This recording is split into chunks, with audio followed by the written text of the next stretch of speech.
of this ongoing controversy. Mark Serrano, president of Proactive Communications and a Republican strategist, joins us, as is David Jacobson, Democratic strategist and partner at J&Z Strategies. David, let me start with you. It just boggles the mind to many people that he would praise the Russian strongman who defies every tenet of American democracy, defies our values and what we stand for. Do you think Mr. Trump is conflating, as Mrs. Clinton says, the powers of an autocrat with a true democratic leader? But precisely. I mean, the reality is Vladimir Putin is a thug. He is a gangster. He is a dictator. This is a guy who's extraordinarily unpopular in America. In fact, I think his popularity ratings, his favorable ratings, are in the single digits. I just don't understand the political calculus here. Donald Trump has to do better than Mitt Romney, and if you look at the polls today, Hillary Clinton would win if the election were held today. The reality is this doesn't help him sort of break through that ceiling. How does it help him appeal with some of those key swing state voters? And that's the real question here. I don't understand the calculus. Yeah, Mark, what do you think that calculus is? I mean, is there one? Here's what it is, Eric. The national news media, the mainstream media, and the political left, they want to make this all about Putin and not Obama. The primary thing Donald Trump has said is that Putin has been a much stronger leader than Obama. So what the media does is they don't want to bring attention to the fact that Obama is a weak, feckless leader and the world is far less stable and people are far less safe because of him. So they make it all about Putin.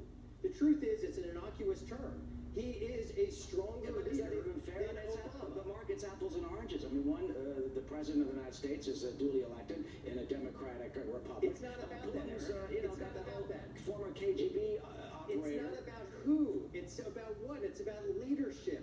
Trump is selling a vision of leadership for America, to put America first, whereas Barack Obama and Hillary Clinton have destabilized the Middle East by doing deals with Iran that America should never have done. They're going to create a nuclear Iran because of their policies. Yeah, Dave, what about that? Well, look, the reality is Barack Obama and Hillary Clinton took out Osama bin Laden, right? It was during the last Republican administration. We're about to celebrate the 15-year anniversary of 9/11 tomorrow. It was under President George W. Bush that we had 9/11. In fact, it was under George Bush's administration that we went into You're going back and blaming Bush for 9/11? This is conspiracy theory. This is ridiculous. Dictator, but the reality is we wouldn't have had ISIS had Saddam Hussein still been there and George Bush not gone into Iraq. Well, others would say that we wouldn't have ISIS if the president hadn't pulled out the troops. They didn't get that status of forces agreement. Exactly. Well, that was a deal. There is a vacuum in the Bush administration before he left office. All right, Mark, go ahead. Right, that was a deal. The falling out of Iraq was a deal that was made by George Bush before he left office. Okay, Mark. We're on the eve of 9/11, and Democrats are still sitting there blaming George Bush. My goodness, give me a break at this point. The reality is, America has been in retreat under the policies of Obama and Clinton. And most Americans believe we are less safe because of it. In the Fox News poll, Eric, 80% of voters, 80%, said that it is at least somewhat likely that a terrorist attack will occur on our soil, killing many Americans. Why is that? Because voters feel less safe because of Obama and Clinton policies. They destabilize the Middle East. They put Israel at risk. And look what's still happening now with Iran and this deal in Syria. This won't last. Unfortunately, it won't last. Unfortunately for the people of Aleppo and Syria, it won't last like the deal they cut in the spring because people do not fear Barack Obama.